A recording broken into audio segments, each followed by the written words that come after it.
চাপা তো দিতেই হবে। এমএলএর ছেলে একটা বস্তির মেয়েকে রেপ করেছে।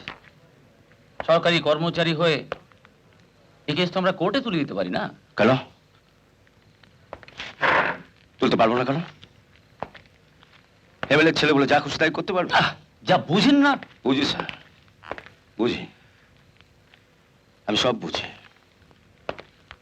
নিজে বস্তিতে না গিয়ে মাঝরাত্রে কেন আমাকে ডেকে পাঠালেন বুঝিনি ভাবছেন? সময় নষ্ট করবেন না। বস্তির লোকদের তো আপনি জানেন, এখন 10 জন এসছে, দেরি হলে সব পিল পিল করে আসতে আরম্ভ করবে। যান, একবার গিয়ে নিজের মুখটা দেখিয়ে আসুন। তাড়াতাড়ি যান, আপনি এলে আবার আমি ঘুমোতে যাব। গরিবের কোনো মা বাপ নেই গো, যত অত্যাচার গরিবের উপর। এই হচ্ছে দুনিয়ায় গরিবের কোনো মা বাপ নেই, যত অত্যাচার গরিবের উপর। এই হচ্ছে ছেলে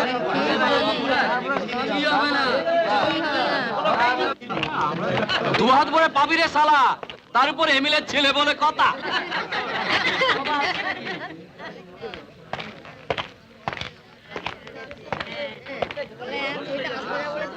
আমি তোমায় বিরক্ত করতে চাইনি বাবা। এরাই আপনারা সব বাইরে যান, যান।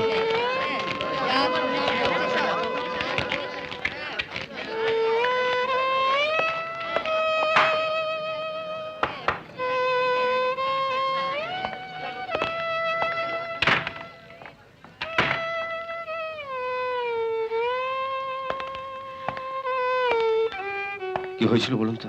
হয়েছিল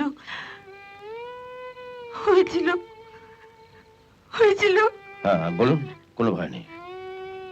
তুমি তোমার মতো করে যা ইচ্ছে লিখে দিও বাবা, আমি সই করে দেবো। যা ইচ্ছে লিখে দেবো মানে? আমার যা যাবার তা তো গেছে বাবা। আমি চাই না আমার জন্য তোমার কোনো ক্ষতি হোক। তোমার বউ ছেলে আছে, তোমার এসবের মধ্যে না আসাই ভালো। এমএলএ সাহেব, আপনার মেয়ে এখন কোথায়? একবার ডাকুন তো। থাকলে আরো আসবে না বাবা, ও যে পালিয়েছে। পালিয়েছে? এত লোকের মাঝখান দিয়ে পালানো কোন পথে? ওদিক দিয়ে।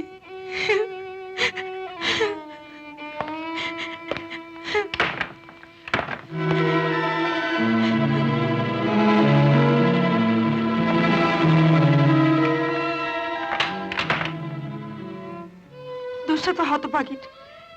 আমার মতো গরিবের ঘরে যখন জন্মালি, কি দরকার ছিল তোর অত রূপ নিয়ে জন্মানোর? শিয়াল কুকুরে তো ছিঁড়ে খাবেই। এতদিন ওকে পাড়া দিতে গিয়ে রাতে ঘুমোয়নি, এর জন্য ওর মনে খুব দুঃখ ছিল।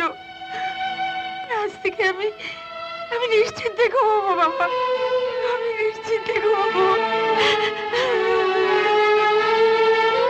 ঘটনাটা ঠিক কখন ঘটেছে?